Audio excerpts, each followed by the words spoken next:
Não me entenda errado, flashcard é ótimo e você deve usar, mas tem um monte de limitação que você precisa conhecer e não é, em definitivo, o melhor método de revisão ativa. Então nesse vídeo eu vou te falar o que as pesquisas no campo de ciências cognitivas têm a dizer sobre o melhor método possível de revisão ativa. Vou deixar os artigos na descrição para você dar uma olhada. Vou falar um pouco sobre flashcard, em especial as limitações, e depois vou falar o que você pode fazer, o que seria o melhor cenário possível. E esse vídeo não deixa de ser uma continuação do meu último vídeo, que eu te falei de 7 grandes erros que o estudante comete e que piora a vida dele, sendo que um dos erros era justamente você seguir tudo que você olha na internet sem pensar a respeito, sem saber do que se trata exatamente. Então vamos começar falando de revisão ativa. Revisão ativa é uma tradução meia-boca de um termo em inglês que é Active Recall, e ela tem uma premissa muito simples aqui, que eu até retirei de um artigo uma frase completa para você dar uma analisada, que é o seguinte: recuperar uma informação da memória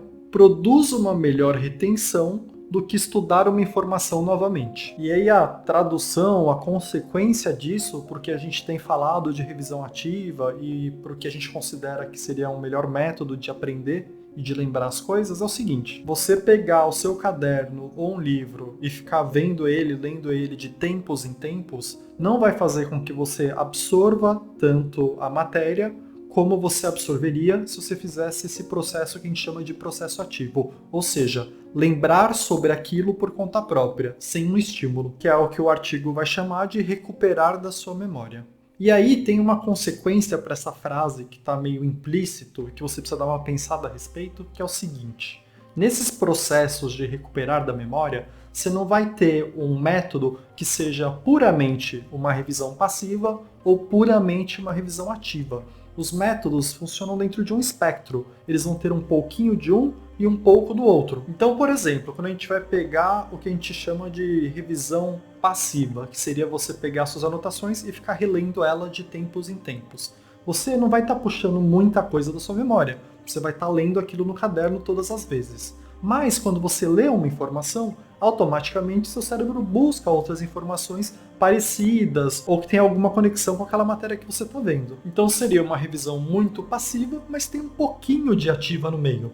E aí vamos falar, por exemplo, de treinar por questões. Quando você vai fazer um monte de questões, a questão já está te dando uma parte da matéria e você vai ter que completar aquela questão com o que falta, resolvendo um exercício ou lembrando uma parte que a questão não te deu. Então ela tem uma parte passiva de te fornecer um monte de informação e uma parte ativa que você tem que lembrar para conseguir resolver a questão. Então fazer uma questão você colocaria aí no meio do espectro, porque tem os dois simultaneamente e os dois tem bastante até. E aí quando você vai falar sobre revisão ativa por flashcard, tem que pensar um pouco se aquele tipo de flashcard que você está fazendo, ele é realmente mais uma revisão ativa ou passiva. Porque no geral, ele também está no meio do caminho. E isso vai depender muito do tipo de flashcard que você vai usar. Eu já vou comentar alguns tipos, mas você tem que entender que ainda está meio longe do extremo do espectro, que a gente chamaria de puramente revisão ativa, se é que existe alguma revisão puramente ativa. Mas a gente já vai falar de método que se aproxima mais, bem na frente de flashcard, mas vamos falar sobre os tipos de flashcard, porque tem flashcard que é mais ativo e flashcard que é mais passivo. E aí você pode ter flashcard, que é um texto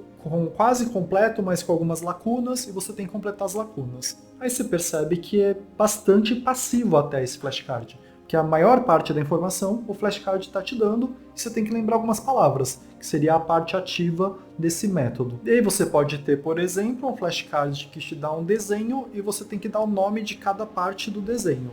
Ele também é um pouco passivo, porque ele está te dando um estímulo principal que é o desenho, que isso daí você não vai estar puxando por conta própria da memória, mas você vai ter que dar os nomes das coisas de forma ativa, então tem uma parte boa ativa também.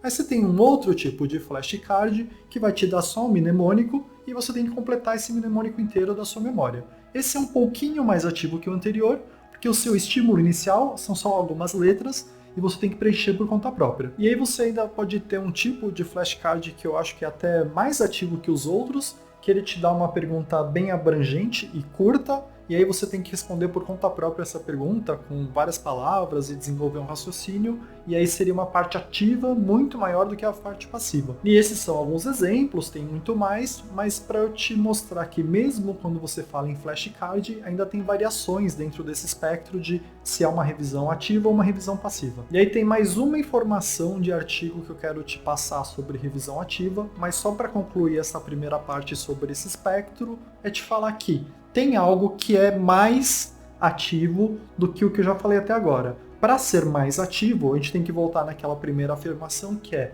recuperar da sua memória. Quanto mais você recuperar da sua memória sem um estímulo, mais a gente vai considerar ativo e a gente vai considerar que vai ser melhor para sua retenção, porque você está recuperando mais da sua memória em oposição a ver algo que te faz recuperar uma memória. E aí aqui eu quero ler mais uma frase sobre o Active Recall de um artigo diferente. De novo, eu vou deixar os dois artigos aí na descrição para você dar uma olhada. E a frase é a seguinte: resultados indicam que o aumento da dificuldade durante a recuperação aumentam a performance nas provas. Então, associado ao que a gente já falou, de quanto mais ativo ou quanto mais você recuperar da memória, melhor, a gente tem essa outra dimensão de quanto mais difícil é fazer, desde que você consiga fazer, melhor vai ser a sua retenção e seu resultado na prova. Então isso é importante também para você pensar a respeito sobre os flashcards que você pode estar usando, porque se for fácil demais, não vai estar te ajudando tanto assim. E aí, antes de falar sobre o que pode ser feito, o que seria melhor ainda de se fazer,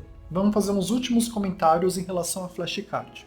Flashcard é bom. Você deve usar. De jeito nenhum eu quero que com esse vídeo você demonize flashcard ou deixe de usar flashcard, ou se você não usa ainda, deixe de tentar usar flashcard. Flashcard vai te ajudar em vários momentos. É um método bom de estudo. Eu só estou te falando que tem vários problemas que talvez você não conheça, e antes de usar algo você deve estudar a respeito desse algo. E aí, na minha opinião, quando que é ideal usar flashcard? Flashcard funciona muito bem para coisas que são puramente decoreba, que realmente você tem que lembrar umas palavras, uns termos. E pro Enem tem um monte de matéria que é assim. Grande parte da biologia é decorar um monte de termo. Se você vai estudar figuras de linguagem, um monte de termo. Em química, você tem que decorar um monte de ácido, tem que decorar um monte de método de separação de mistura. A parte de geografia física é bastante decoreba. Então tem muita coisa puramente de decorar no Enem, e para isso é perfeito o flashcard. Outro momento que é muito bom o flashcard é, por exemplo, para quem está se formando em medicina e vai fazer prova de residência. As provas de residência são muito decoreba. Você tem que decorar um monte de protocolo. Então tem muita forma de usar flashcard que vai te ajudar bastante. Mas você tem que entender que para tópicos que não são tão de decoreba, que é mais entender, já perde um pouco do seu valor o flashcard, porque seu objetivo maior não é tanto memorizar. E mesmo se o seu objetivo for unicamente memorizar, você ainda tem disponível outros métodos que se aproximam ainda mais do que a gente chamaria de Active Recall. Então vamos para a parte do vídeo que a gente pode começar a falar sobre o cenário ideal e o que você pode fazer a respeito. Mas de novo, para as coisas que funcionam bem para você flashcard, continua usando flashcard, obviamente. E qual seria o cenário ideal então? Então vamos usar as duas frases que eu te passei de artigos para construir aqui o nosso raciocínio. A primeira que eu te falei é comprovado que quanto mais você recupera da sua memória em oposição a ver um estímulo repetidamente, melhor vai ser para a sua retenção você recuperar da sua memória por conta própria. E a segunda coisa que eu te falei é que a dificuldade está relacionada ao seu desempenho. Quanto mais difícil, melhor é o seu desempenho, provavelmente porque você trabalha mais a sua memória e aumenta mais a sua retenção. E isso me leva ao método que eu gostaria de falar nesse vídeo de revisão ativa, que na minha opinião é muito superior, mas é muito mais difícil de se fazer. Mas assim, se você quer um curso concorrido, você não deveria se abalar com dificuldade, porque ter resultados excepcionais é realmente difícil. E aí, até falando do meu caso, eu usei todos os métodos disponíveis, eu testei todos, e esse foi o que melhor funcionou de longe. Eu não usava sempre por dificuldade mesmo. Como você vai ver, é bem difícil fazer, mas para alguns tópicos, em especial aqueles que caem bastante no Enem e que você acha viável fazer isso, vale muito a pena. E aí, para você entender ele da melhor maneira possível, tem uma informação adicional que é relacionado a grandes cursinhos bons que têm um resultado bom mesmo. Nesses cursinhos você vai ter um monte de professor que é meio estrela, são professores super conceituados, muito bons mesmo, com uma didática incrível, o que ajuda muito. Mas esses professores não têm liberdade plena para fazer a aula deles. Eles fazem uma proposta de roteiro de aula, ou seja, da mesma forma que você faz um roteiro para fazer um vídeo do YouTube, você faz um roteiro de aula, o que você vai falar exatamente durante a sua 1h30 disponível de aula. E esse roteiro é enviado para o coordenador dar o aval dele falando, é isso mesmo que a gente espera de você, porque esses são os tópicos e temas principais das provas que a gente quer aprovar nossos alunos. Então existe esse controle de qualidade do que o que está sendo falado é aquilo que se espera para aquela aula especificamente. E aí por que eu estou te falando isso? Porque essas aulas têm um roteiro. E esses roteiros são basicamente uma forma otimizada de passar aquela matéria para o aluno, contextualizando, contando numa ordem que faça sentido para o aluno, que ele desenvolva mais do que a memória, ele entenda aquele assunto, ele cria um raciocínio relacionado àquele assunto. E aí aqui é o momento que eu quero que a sua ficha caia do que seria o modelo ideal. Não seria muito incrível se você conseguisse ter um roteiro desses que você mesmo criou, e eventualmente reproduzir esse roteiro sem ter que olhar em lugar nenhum? E aqui é o momento de você fazer uma pausa e pensar bem a respeito do que eu estou te falando. Olha o que eu estou te falando. Imagina se, para determinado tópico, você tivesse um roteirinho seu de como ensinar esse tópico, e aí esse roteiro pode ser pequeno, pode ser médio, você pode tentar escrever na frente de uma folha, em uma página só, mas esse seria um documento que você teve que pensar para criar, e é relacionado a um tópico que cai no Enem, com as informações que você aprendeu, e ele seria usado para ensinar uma outra pessoa. Então você estaria se colocando no lugar de um especialista naquele assunto. E aí a ideia aqui não é apenas criar esse documento, é criar uma vez para ter esse roteiro, para ter pensado a respeito e depois de um tempo tentar escrever ele do zero sem ver o que você tinha escrito antes. E aí você deve estar pensando que isso é extremamente difícil. E é difícil, mas não é tanto assim. Tem uns macetezinhos para você dar conta do recado. Quando você for criar esse primeiro documento com seu próprio roteiro daquele tema, você não precisa partir do zero. Você pode simplesmente assistir uma aula de um professor muito bom, fazer umas anotações já filtrando o que é relevante para você daquela aula, o que você tem maior propensão a errar,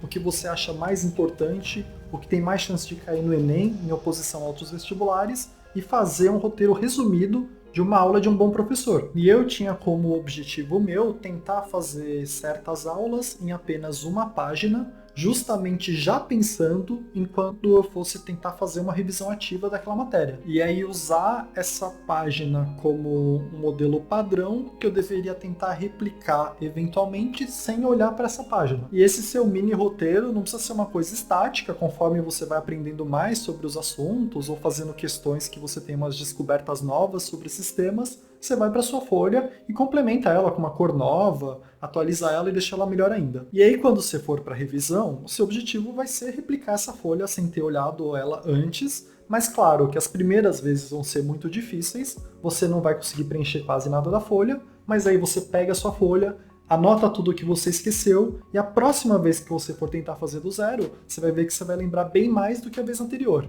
E aí você vai fazendo até ficar bom nessa matéria. E aí na prática, quando eu fiz isso, eu acabei o ano com uma pasta cheia de aulas, ocupando uma página, no máximo uma folha inteira, se fosse uma aula extensa, e várias dessas aulas eu conseguia fazer de cabeça, mas não porque eu tenho uma memória boa, porque eu tentei fazer várias vezes. Eu não acho que você deve usar esse método sempre, porque ele é difícil, ele consome um pouco de tempo, mas para tópicos que caem muito no Enem, ou que você tem uma dificuldade maior, eu acho que o resultado que você tem vale a pena o esforço que você coloca. E esse sim seria um método que, usando os critérios que a gente adotou aí na definição de revisão ativa, estaria no nosso espectro no máximo possível do lado ativo, que seria quase tudo é puxado da sua memória, nessa recuperação da memória, e é um método difícil. Se você conseguir replicar esse método difícil, seu resultado vai ser melhor para determinado tópico. E aí tem uma última coisa que é a cereja do bolo, que eu deixei para falar no final do vídeo mesmo, é que tem um outro método que, entre os métodos de revisão, é considerado um dos que tem maior retenção também, assim como a revisão ativa, que é ensinar para outra pessoa determinado tópico. E aí tem a questão de você precisar de outra pessoa que esteja a fim de assistir uma aula sua para aprender aquele tópico, mas fazendo o método que eu falei anteriormente, que é basicamente criando um roteirinho de uma aula, você já estaria preparado para isso. Então é um método de revisão ativa que usa um pouco de um outro método de alta retenção, que é ensinar algo para outra pessoa. E eu queria muito fazer esse vídeo, porque tem muita gente usando flashcard sem saber o que está fazendo. Eu acho que é bom você usar um método sabendo o que tem por trás desse método. E eu também queria exemplificar um dos erros que eu falei que era um erro grosseiro dos estudantes, que é simplesmente seguir tudo que eles ouvem na internet. Queria dar um exemplo que assim, você tem que testar as coisas, tem que estudar as coisas antes de simplesmente seguir elas. Então eu vou deixar aqui no final desse vídeo uma referência para o meu vídeo anterior, que fala de 7 erros grosseiros que o estudante faz, que no geral fazem mais mal do que bem, mas ele continua fazendo por não ter noção disso. Então por hoje é isso, obrigado!